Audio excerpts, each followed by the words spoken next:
नमस्ते, मैं रवि सर आप लोगों के लिए मैथ की एक नई वीडियो लेकर आया हूँ। इस वीडियो में हम लोग क्वाड्रेटिक इक्वेशन, जिसको हिंदी में हम लोग द्विघात समीकरण कहते हैं, इसको हम लोग इसका फैक्टराइजेशन करना एकदम आसान और धांसू ट्रिक के द्वारा समझेंगे। चलिए, मैं फैक्टराइजेशन करने से पहले कुछ मैथ की बेसिक चीज़ें बता देता हूँ, जो आप लोगों को जानकारी के लिए बहुत बेहद ज़रूरी है, जो इस फैक्टराइजेशन में, इस गुणनखंड में आप लोगों को काफ़ी मदद करेगी।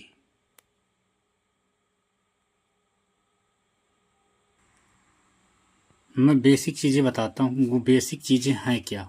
जैसे बेसिक चीज़ों में सबसे पहले यह है कि आप ये जान लीजिए, पहली बेसिक चीज़ ये है कि जब दो प्लस प्लस वाली चीज़ें होती हैं, जो प्लस प्लस वाली चीज़ें होती हैं, तो आंसर हमेशा प्लस आता है। यानी कि दो प्लस प्लस वाली गिनतियों को जोड़ने पर आंसर प्लस वाली गिनती आएगा, और माइनस माइनस वाली गिनतियों को जोड़ने पे हमेशा माइनस आंसर आएगा। जैसे हमने एग्जांपल में ले लिया, 5 ले लिया और 2 ले लिया। 5 और 2 को जब जोड़ेंगे तो आ जाएगा यहाँ पे 7 आ जाएगा। इसी तरह हम -5 और -2 को जब जोड़ेंगे तो आ जाएगा हमारा -7 आ जाएगा। इससे ये चीज़ समझ में आता है कि जब दो प्लस वाली गिनतियों को आपस में जोड़ा जाएगा तो प्लस का 7 आएगा, और जब माइनस दो गिनतियों को आपस में जोड़ा जाएगा तो आंसर माइनस का 7 आएगा। यानी कि दो प्लस वाली चीज़ों को जोड़ने पर आंसर प्लस वाला चीज़ आता है, और दो माइनस वाली चीज़ों को जोड़ने पे चीज़ें माइनस वाली चीज़ें आती हैं। तो ये तो पहली बेसिक चीज़ हो गई। दूसरी बेसिक चीज़ क्या हो गई, इसी तरह ये तो जोड़ने को लेकर हो गया, इसी तरह को लेकर घटाने वाली चीज़ें हैं। क्या चीज़ें हैं? घटाने वाली चीज़ें। यानी कि जब बड़ी गिनती में से हम छोटी गिनती को घटाएंगे, तो जैसे मान 5 में से 3 घटाते हैं, तो बड़ी गिनती में से छोटी गिनती घटाते हैं, तब भी घट जाती हैं गिनतियाँ। तो 5 में से 3 घटाएंगे 2 आएगा, ठीक है, लेकिन आंसर किस में आएगा? प्लस का आएगा। और दूसरा, जब छोटी गिनती में से मान लो -5 और +3, -5 छोटी होती है 3 से, तो -5 में से +3 घटाएंगे तो आंसर आ जाएगा 2, लेकिन माइनस का आएगा। तो यानी कि इससे ये चीज़ समझ आती है, घटाने के भी दो तरीके होते हैं। एक बड़ी गिनती में से छोटी गिनती को घटाया जाए, दूसरा छोटी गिनती में से बड़ी गिनती को घटाया जाए। तो जब बड़ी गिनती में से छोटी गिनती को घटाया गया तो अब प्लस आता है, और जब छोटी गिनती में से बड़ी गिनती को घटाया जाए तो माइनस आता है। ये चीज़ समझ में आती है कि दोनों चीज़ों में ध्यान रखना है कि किसमें से किसको घटाया जा रहा है। फिर हम आते हैं अपने पहले सवाल पे। पहला सवाल हमारा जो क्वाड्रेटिक इक्वेशन का है, जिसको हम लोग को फैक्टराइज करना है, वो सवाल हमारा पहला इस प्रकार है। पहला सवाल हमारा क्या है, देखिए यहाँ पे दिखाते हैं। पहला सवाल है हमारा, पहला सवाल है x² + 7x + 10, इसको हमको फैक्टराइज करना है। इसको फैक्टराइज करते समय ये चीज़ जो ध्यान रखनी है, जब हम लोग फैक्टराइजेशन करते हैं तो एक चीज़ों को ध्यान रखना होता है, आगे वाले टर्म में, आगे वाले पार्ट में और पीछे वाले पार्ट में हमें कोई बदलाव नहीं करना होता। जो कुछ बदलाव करना है, चेंजिंग करनी है, ये बीच वाले पार्ट को ही लेके खुतना। तो बीच वाले पार्ट के बारे में कहा जाता है, इस बीच वाले पार्ट का दो टुकड़ा ऐसा बनाया जाए जिनको ऐड या सब्ट्रैक्ट करने पे 7 आ जाए, और प्लस मल्टीप्लाई करने पे क्या आ जाना चाहिए? 10 आ जाना चाहिए। यानी कि बीच वाले पार्ट का दो टुकड़ा ऐसा बनाया जाए कि ऐड या सब्ट्रैक्ट करें तो 7 आ जाए, और मल्टीप्लाई करें तो 10 आ जाए। तो जब इस बीच वाले पार्ट का दो टुकड़ा ऐसा करते हैं तो दो चीज़ हमने कहा है। एक चीज़ हमने कहा है कि ऐड करके आना चाहिए, ये ऐड करके आ जाए, और दूसरा चीज़ हमने क्या कहा है, ये सब्ट्रैक्ट करके आ जाए। क्या जा सब्ट्रैक्ट करके आ जाना चाहिए। तो हमको कैसे पता चलेगा कि ये ऐड करके आएगा या सब्ट्रैक्ट करके आएगा? बीच वाला जो टुकड़ा है वो ऐड करके आएगा कि सब्ट्रैक्ट करके आएगा? तो मैं इसका ट्रिक बताता हूँ आप लोगों को। अब बीच वाले टुकड़ों को हमने कहा या तो ऐड करके आ जाना चाहिए, या तो कैसे आ जाना चाहिए? सब्ट्रैक्ट। अब कैसे पता चलें कि ऐड करके मिलेगा, दोनों टुकड़ों को ऐड करने पे 7 आएगा, कि दोनों टुकड़ों में से सब्ट्रैक्ट करने पे 7 आएगा? तो ये निशान को देखिए, इस निशान को देखिए। जैसे मैं फिर से लिख देता हूँ, x² + 7x + 10, इस निशान को देखिए। यहाँ पे अगर प्लस है, यहाँ पे अगर प्लस है, ये प्लस है, तो ये जो दोनों टुकड़े होंगे, उन दोनों 7 का जो टुकड़ा, दोनों टुकड़ा बनेगा, दो टुकड़े बनेंगे, ये दोनों टुकड़ों को जोड़ने पे 7 आएगा। अगर यहाँ पे प्लस का निशान है तो ये चीज़ जोड़ने पे मिलेगी, और यहाँ पे अगर माइनस का निशान है ये चीज़ तो घटाने पे मिलेगी, सब्ट्रैक्ट करने पे मिलेगी। यानी कि इससे ये क्लियर हो जाता है, ये 7 जो आया है, 7 के जो दोनों टुकड़े बनेंगे, उन दोनों टुकड़ों को आपस में जोड़ेंगे तो 7 आ जाएगा, और उन्हीं दोनों टुकड़ों को आपस में मल्टीप्लाई करेंगे कितना आ जाएगा, 10 आ जाएगा। और ये तो ये निशान बता देता है कि ये चीज़ ऐड करके मिलेगी या ये चीज़ सब्ट्रैक्ट करके मिलेगी। अब इस निशान की बात करते हैं, इस निशान पे। अब ये हमने बताया था, अब ऐड करने भी दो तरीके होते हैं, प्लस प्लस वाली चीज़ें भी आपस में ऐड हो जाती हैं और माइनस माइनस वाली चीज़ें होती हैं। लेकिन ये भी बताया था कि प्लस प्लस वाली चीज़ें ऐड होके प्लस देती हैं और माइनस माइनस वाली चीज़ें ऐड होके माइनस देती हैं। तो यहाँ पे देखिए प्लस दिख रहा है, तो जब प्लस दिखे समझ आइए ये प्लस प्लस वाली चीज़ें ऐड होके हमें प्लस में मिला है। तो यहाँ पे अगर प्लस है तो ये प्लस प्लस वाली चीज़ें ऐड होके क्या मिलेगा, प्लस मिलेगा। तो यानी कि उन दोनों टुकड़े जो होंगे वो प्लस के होंगे। किसके होंगे, प्लस का। ये निशान बताता है, ये इंडिकेशन बताता है कि ये दोनों टुकड़े जो होंगे 7 के, वो दोनों किससे होंगे, प्लस करेंगे। कि इन दोनों टुकड़ों को प्लस करेंगे तो आपस में कितना आ जाएगा, 7। अब उन दोनों टुकड़ों को कैसे पता करें कि वो दोनों टुकड़े हैं कौन, 7 के कैसे दो टुकड़े पता करें। तो ये लास्ट वाले जो नंबर होता है इसका हम लोग फैक्टराइजेशन कर लेते हैं। क्या कर लेते हैं, फैक्टराइजेशन कर लेते हैं। तो फैक्टराइजेशन करने के बाद तो यहाँ पे क्या पता चलेगा, जैसे हमें 10 है तो 10 का फैक्टराइजेशन कर लीजिए। तो 10 का जैसे फैक्टराइजेशन करेंगे तो 10 का करेंगे 2 5 जा 10 और 5 1 जा कितना हो जाएगा, 5 1 जा हो जाएगा 5।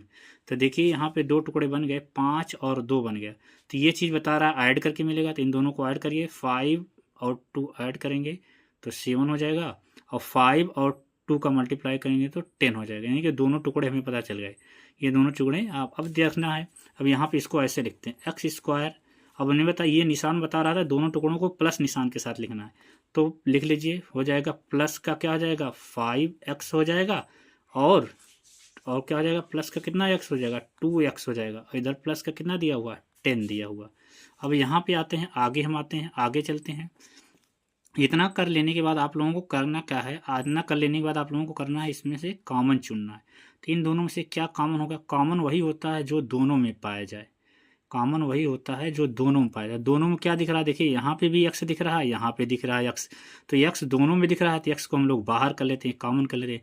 तो यहाँ से जब x बाहर आ जाएगा तो क्या बचेगा, यहाँ से 2x था तो एक x चला गया तो क्या बचेगा, एक x बचेगा। तो x चला गया, यहाँ से यहाँ लगाएंगे प्लस, प्लस लगाएंगे। अब यहाँ पे लगाएंगे 5, यहाँ पे 5 क्योंकि x बाहर चला गया। अब यहाँ पे प्लस है तो प्लस लगा दीजिए, ठीक है। अब इन दोनों से क्या कॉमन चुना जाए, तो देखिए x तो यहाँ तो है लेकिन यहाँ नहीं है, तो इसलिए x कॉमन नहीं होगा। अब देखिए यहाँ पे 2 है, यहाँ पे 10 है, तो अगर यहाँ पे इन दोनों गिनतियों में अगर कोई गिनती ये वाली गिनती के टेबल में ये वाली गिनती आती तब तो ये कॉमन हो जाती है, या पीछे वाली गिनती आगे वाली गिनती के टेबल में आती तो कॉमन हो जाती। तो यहाँ पे देखिए 2 के टेबल में 10 आता है तो 2 क्या हो जाएगा, कॉमन हो जाएगा। तो जब 2 यहाँ पे कॉमन हो जाएगा तो क्या बचेगा, यहाँ पे ब्रैकेट में 2 यहाँ से चला गया, बताया x बचा। अब यहाँ पे दिक्कत होती है बच्चों, यहाँ प्लस लगाएं कि माइनस लगाएं, तो यहाँ पे निशान देख लीजिए, यहाँ पे अगर प्लस है तो आप प्लस लगा दीजिए, यही ट्रिक है, यही ट्रिक है। यहाँ पे अगर प्लस है तो आप प्लस लगा दीजिए, यहाँ कन्फ्यूज मत होइए, प्लस लगा दीजिए। और इसके बाद आगे क्या लिखें, 2 कॉमन लिया है तो 2 से 5 में डिवाइड करेंगे, 2 5 जा 10, 2 5 जा 10, यहाँ पे क्या आ जाएगा 5 आ जाएगा, क्या आ जाएगा 5 आ जाएगा। अब देखिए कभी दिक्कत होती है लोगों को कॉमन चुनने के बाद इसको डिवाइड नहीं कर पाते, तो यहाँ पे क्या लिखें, तो अगर आप लोगों को यहाँ भी दिक्कत हो रही थी इस गिनती को यहाँ उठा लीजिए, यहाँ पे जो नंबर लिखी हो वही नंबर यहाँ पे लिख दीजिए। यहाँ पे 5 लिखा था तो यहाँ पे 5 लिखा था, तब ये 2 टुकड़े हो गए। अब इन दोनों टुकड़ों को एक जैसे हैं, इनको एक बार में लिख लीजिए और इन दोनों को एक साथ लिख लीजिए। तो हमारा अगला जो बनेगा वो बनेगा x प्लस क्या बनेगा 5 बनेगा एक ब्रैकेट में, और क्या बनेगा x प्लस 2 एक ब्रैकेट में। तो ये हमारे फैक्टराइजेशन हो गया, यही हमारा द्विघात समीकरण या quadratic equation x square plus 7x plus 10 का क्या आ गया, फैक्टराइजेशन हो गया। अब आगे के सवाल हम देखते हैं आगे, और सवाल नंबर दूसरा देखते हैं। सवाल नंबर दूसरे में क्या लिखा गया है, x square minus 7x plus 12।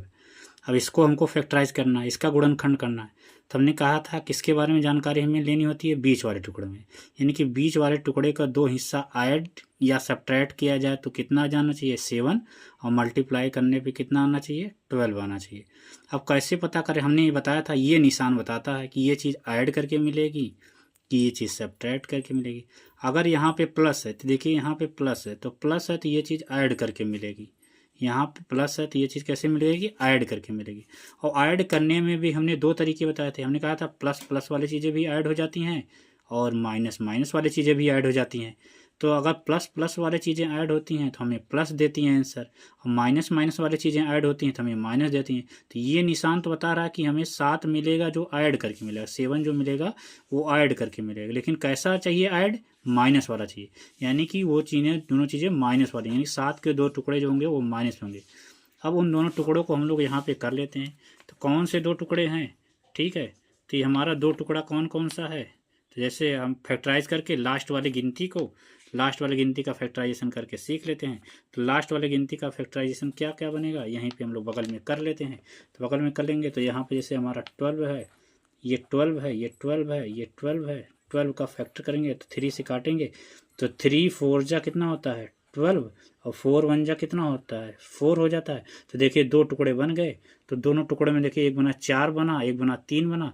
तो ये निशान बता रहा है कि जोड़ के 7 मिलेगा, तो 4 और 3 जोड़ दीजिए तो 7 मिल जाएगा, और 4 और 3 में मल्टीप्लाई कर देंगे तो क्या मिल जाएगा 12 मिल जाएगा।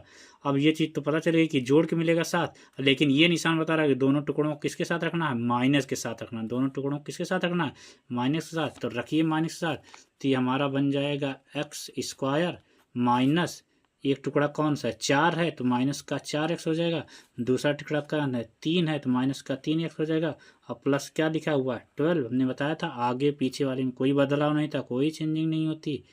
अब यहाँ पे हम आते हैं, आगे करते हैं। अब इन दोनों में अगला स्टेप हमारा जो होता है, अगला स्टेप जो होता है कॉमन चुनने वाला होता है। तो कॉमन इन दोनों में क्या होता है, तो कॉमन के बारे में बताएं। जो जो दोनों में दिखता है, तो दोनों में कौन दिख रहा है, एक्स दिख रहा है, तो एक्स हमारा यहाँ से हो जाएगा कॉमन।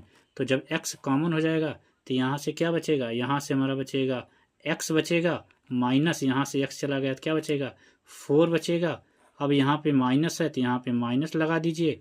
अब इन दोनों में से क्या कॉमन चुना जाए, तो देखिए यहाँ तो x तो है लेकिन यहाँ पे x नहीं है, इसलिए x कॉमन नहीं होगा। तो देखिए 3 है और 3 के टेबल में 12 आता है, इसलिए क्या कॉमन हो जाएगा 3 कॉमन हो जाएगा। तो 3 कॉमन हो गया, तो यहाँ पे क्या बचेगा x बचेगा। अब यहाँ पे दिक्कत आती है अंदर प्लस लगाएं कि माइनस, तो अगर कोई दिक्कत हो रही है तो इस निशान को देख लीजिए, इस ब्रैकेट वाले में। तो यहाँ अगर माइनस है तो यहाँ पे माइनस कर दीजिए, ठीक है। और 3 4 जा कितना होता है 12, 3 4 जा कितना होता है 12। अब ये दोनों एक ब्रैकेट आ गए तो इन दोनों को एक साथ लिख लीजिए। तो x माइनस 4 एक ब्रैकेट में हो गया और x माइनस 3 हो गया एक ब्रैकेट में। ये हमारा हो गया x square minus 7x plus 12 का क्या हो गया फैक्टराइजेशन।